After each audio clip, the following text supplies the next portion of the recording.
Estamos tão acostumados com a Terra como ela é hoje em dia que mal conseguimos imaginar que ela poderia ser diferente, muito menos tão diferente quanto era na Era do Gelo. Não era só mais fria, não era só mais coberta de gelo. Quase todos os aspectos da vida na Terra eram drasticamente diferentes. Olhando para a Terra durante a Era do Gelo, parecia quase um planeta diferente. Então, como era a Terra durante a Era do Gelo? Queremos lançar luz sobre isso, mostrar os detalhes para você esclarecer muitos equívocos, além de revelar um pequeno segredo sobre por que não se trata apenas da Era do Gelo. Você vai ouvir com frequência a Era do Gelo, mas a verdade é que não houve apenas uma, houveram várias eras do gelo.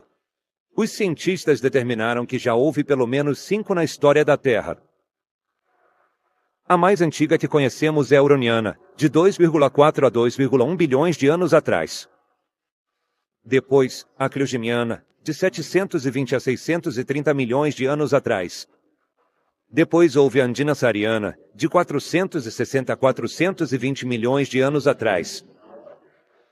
Em seguida, houve a do final do Paleozoico, que foi entre 360 e 260 milhões de anos atrás. E então, a Era do Gelo mais recente é o que conhecemos como Era do Gelo Quaternária, que ocorreu entre 2,58 milhões de anos atrás e 11.700 anos atrás.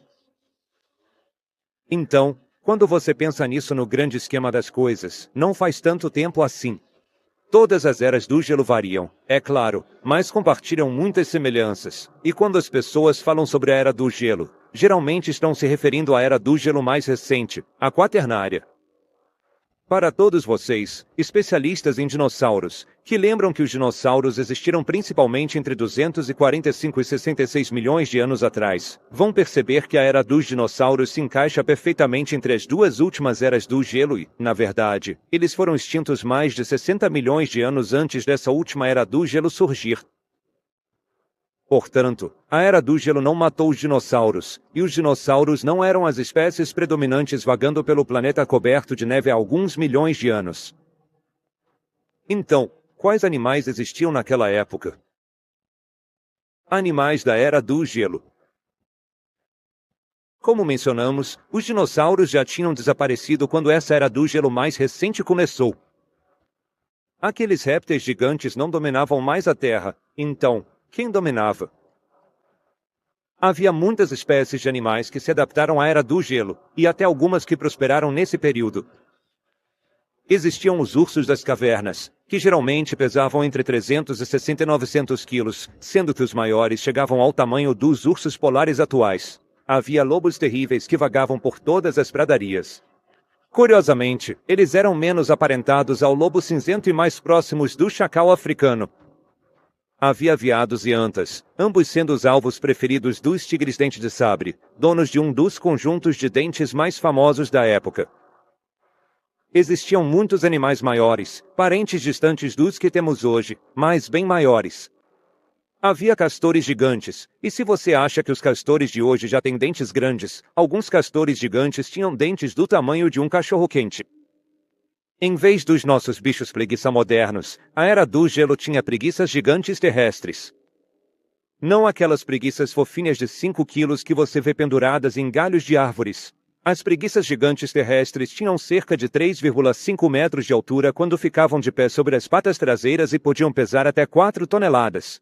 E não podemos esquecer dos animais mais conhecidos da Era do Gelo, os mamutes lanosos e os mastodontes. Eles tinham entre 3 e 3,6 metros de altura e pesavam de 6 a 8 toneladas. E não se esqueça das presas famosas, que chegavam a 4,5 metros de comprimento. Embora fosse menor que o mamute lanoso, esse animal era uma versão enorme de seus primos modernos. O diprotodonte era um marsupial gigantesco, o maior marsupial que já caminhou sobre a Terra. Os maiores marsupiais atuais são os cangurus vermelhos, que chegam a quase 2,7 metros do rabo à ponta da cabeça e pesam cerca de 90 quilos. O diprotodonte tinha mais de 4 metros do rabo à cabeça e pesava impressionantes 3.200 quilos. E mencionamos que os dinossauros não dominavam mais a Terra, mas isso não significava que não existiam répteis gigantes ainda.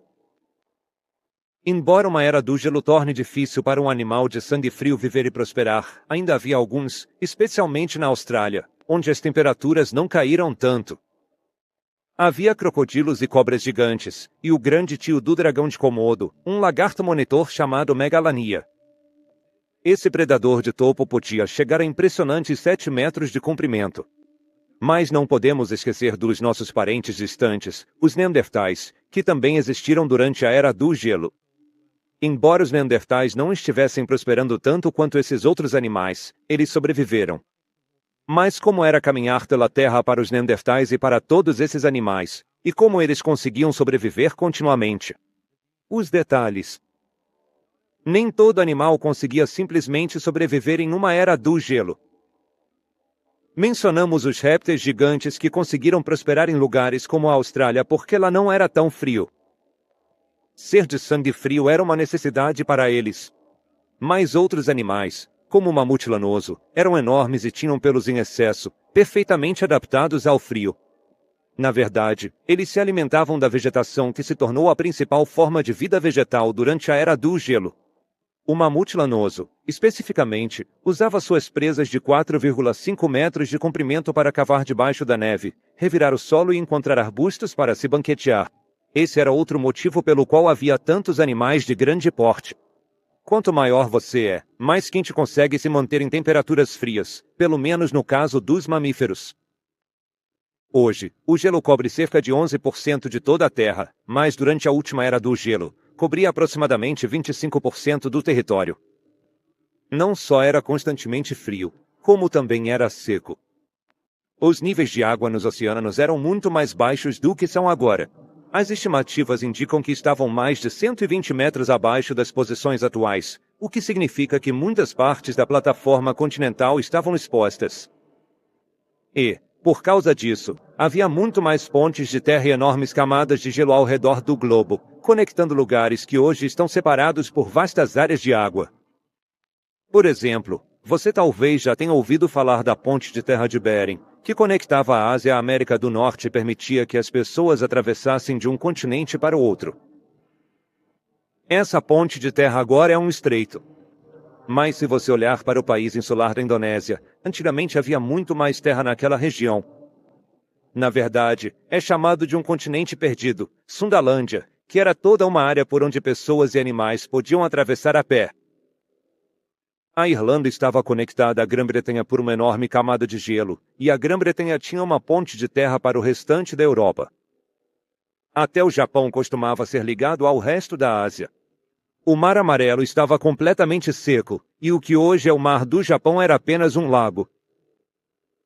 Portanto, grande parte do terreno da Terra era muito diferente.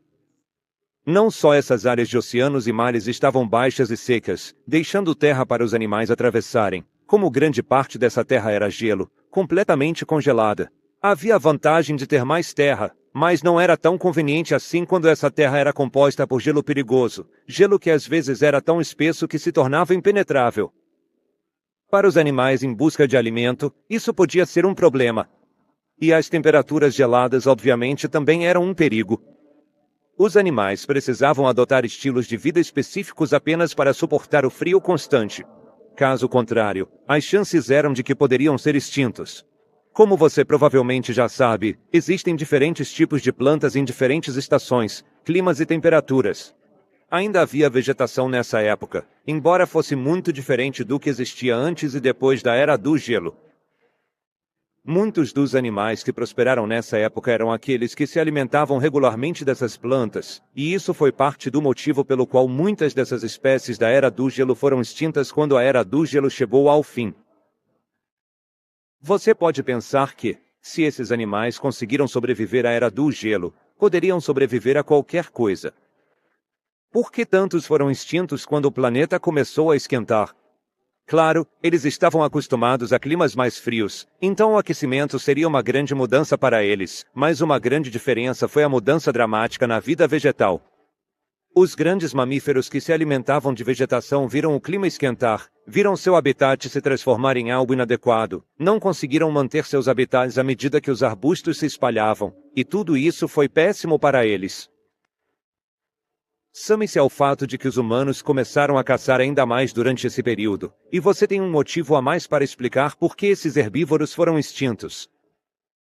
Agora, pense nos carnívoros que caçavam esses herbívoros que estavam diminuindo, então eles também foram extintos. Alguns duraram mais do que outros. Os mamutes costumavam ocupar vastas áreas do mundo, indo desde o que hoje é o Canadá até Honduras.